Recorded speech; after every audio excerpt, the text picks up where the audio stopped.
Hi అండి, నేను మీ Chandrakala. Welcome to Chandrakala maths world. ఈరోజు మనము మ్యాథమెటిక్స్ టఫెస్ట్ టాపిక్ అయిన బోట్స్ అండ్ స్ట్రీమ్స్ టాపిక్లో ప్రాబ్లమ్స్ ఎలా అడుగుతారు, మనం ఎలా ఇంత ఈజీగా మనము ఫైండ్ అవుట్ చేయొచ్చు అన్న విషయాన్ని చూద్దాము. చూడండి, ఫస్ట్ ఆఫ్ ఆల్ ఈ ప్రాబ్లమ్స్ మనం సాల్వ్ చేయాలంటే ఈ 3 టర్మ్స్ మనకు తెలిసి ఉండాలి. Still water, up stream, down stream. Still water అంటే వాటర్ కాన్స్టెంట్గా ఉండడం. అప్ స్ట్రీమ్ అంటే వాటర్ ఎలా ఉంటుందో అదే డైరెక్షన్లోనే బోట్ కూడా జర్నీ చేస్తూ ఉండాలన్నమాట. డౌన్ స్ట్రీమ్ ఇక్కడ ఏంటంటే వాటర్ పోయే డైరెక్షన్ కాకుండా ఆపోజిట్ డైరెక్షన్లో మనకి బోటు జర్నీ ఉండాలన్నమాట. ఈ 3 పదాలు మనకి తెలిసి ఉండాలి, 3 టర్మ్స్. ఇప్పుడు చూడండి, స్పీడ్ ఆఫ్ స్ట్రీమ్, దీన్నే రేట్ అని కూడా అంటారు. దీన్ని ఎస్తో మనము రిప్రజెంట్ చేస్తాం. ఇక్కడ స్పీడ్ ఆఫ్ స్ట్రీమ్ అన్నమాట. Speed of boat in still water, still వాటర్లో స్పీడ్ బి, బోట్ కాబట్టి బి అన్నమాట. ఇక్కడ కూడా స్పీడ్ ఆఫ్ స్ట్రీమ్ కాబట్టి S. Down stream speed, downstream కాబట్టి డి, దీన్ని capital D or small d అనమాట. అప్ స్ట్రీమ్ స్పీడ్, ఇది అప్ కాబట్టి యు అనమాట. సో చూడండి, speed of stream yes, speed of boat in still water is B, down stream speed D, up stream speed you.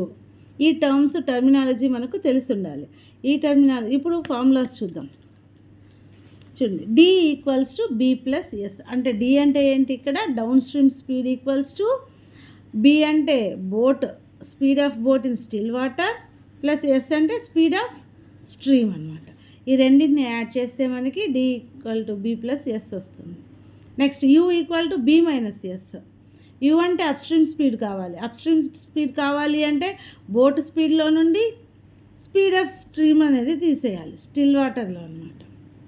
Next B equal to D plus U by 2. D అంటే down stream, U అంటే up stream. ఈ రెండింటికి plus చేసి by 2 చేస్తే boat speed వస్తుంది అనమాట.